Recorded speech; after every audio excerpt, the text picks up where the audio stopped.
Pa pretilost u osnovi označava jedno patološko stanje suviška tjelesne mase, odnosno suviška tjelesne težine, koje prije svega nastaje kao posljedica nakupljanja masnog tkiva, koje u osnovi nastaje kao posljedica suvišnog unosa kalorija.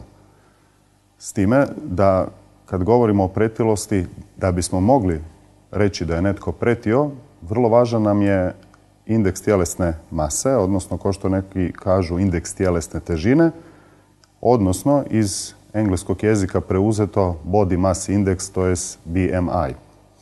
Šta nam on zapravo znači i na koji način ga izračunavamo? Treba uzeti tjelesnu masu koju zapravo označavamo u kilogramima i tjelesnu visinu. Dobiva se na način da se tjelesna masa izražena u kilogramima podijeli sa kvadratom tjelesne visine.